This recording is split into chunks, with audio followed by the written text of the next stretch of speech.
Hi, I'm Chris Lee, and you're watching Disney Channel. Chris, no! It's Crash Course. Alright, fine. You're watching Crash Course over the Russian Empire, and today we're going to discuss why Peter the Great might not have been so great and Ivan the Terrible indeed was terrible. And we'll get some of Catherine the Great in that too. So,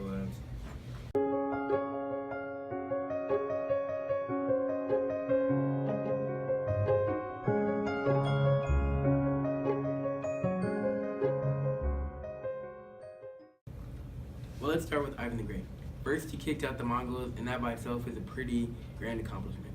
And he also unified the Muscovite princes. Then there was Ivan the Terrible. Obviously, he wasn't as great as Ivan the Great, but Ivan the Terrible killed his son. He killed his son. I'm sure there are other disciplinary options, like, taking a slingshot or grounding him from town square or something, but come on now. Also, he started a civil war and came extremely close to losing Russia's independence. What about Peter the Great? Thanks, Mason. Forgot. And Let's go to the thought bubble. here we go. Peter the Great. First off, this dude was like 6'8", so yeah, that's pretty crazy. But he grew up in the merchant quarter of Russia. He even went to Europe and casually learned shipbuilding. I mean, obviously, when everyone goes to Europe, they learn shipbuilding, but... Mr. Chris, have you ever been to Europe? Yes, I have. Actually, you'll go in like 2 years, except you won't learn anything or get to see the Mona Lisa because you're too impatient to wait in line and spend the time trying to find a YouTuber who happened to be there also. And you never even met him because he was at the London Eye and you were in France. So, there you go. Peter came back with some reforms. Women have rights now, and there's water expansion in Russia. And he conquered Sweden to get that. And he ruled with state having power over the church, just like Byzantium, and as we've learned before. And then, of course, you can't be labeled great unless you've glorified yourself in every way possible, like making a city named after yourself, Saint Petersburg, which is basically a fort with a port. A fort with a port? Go. Now, let's talk about Sophie. Are you ready? Joe, drum roll, please. Sophie was born in Germany. She then went on to Russia and had an affair with Peter the Great's possible last descendant, then catches pneumonia. Yikes. That's why you don't go to Russia and have an affair with Peter's last descendant, because you'll probably catch pneumonia. Fortunately, Sophie decided to convert to Orthodox Christianity, and then she became Catholic. Oh, we're talking about Catherine the Great. Yes, Chris. However, let's go to camera 2. Hey, camera 2. After Catherine is re-Christianized, she spends her time just being a regular old person, like doing regular old things, like going to parties, doing things that they do in those times. But anyways, her fiance, Peter, got smallpox, but he didn't die. Had he died there would have been no heir to the throne, and Russia would have gone to a time of disunity. When the Russians realized that there was a possibility of him dying, they sped up the marriage, so Catherine would be the second heir to the throne.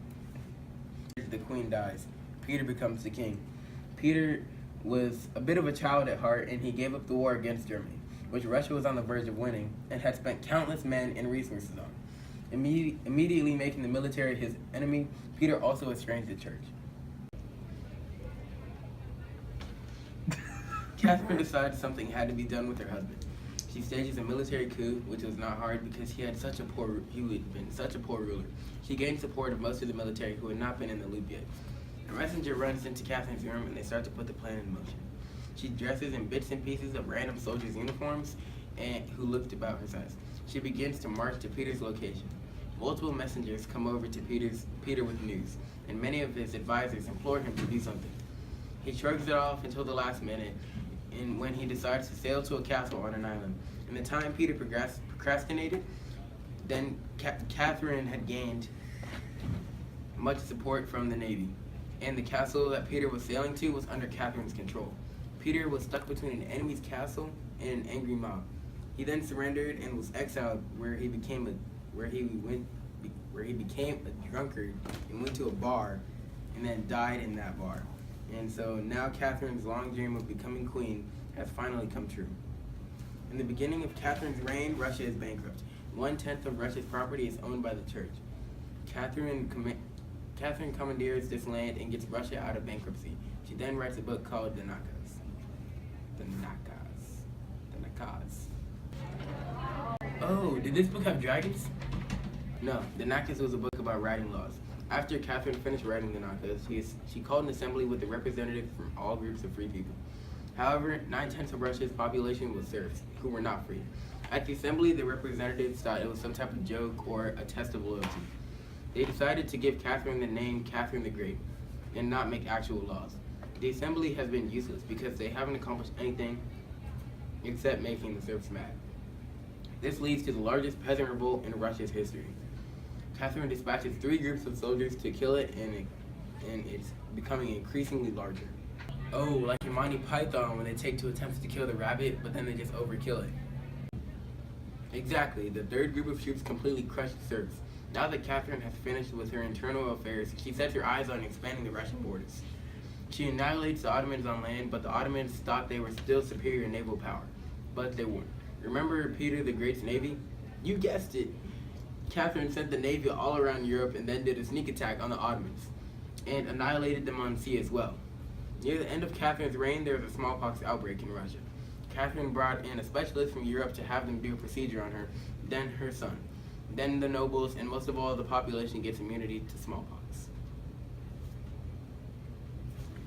What we learned today in Collision Course is about how 2 rulers went a mile, Peter and Catherine, and also reformed and modernized Russia.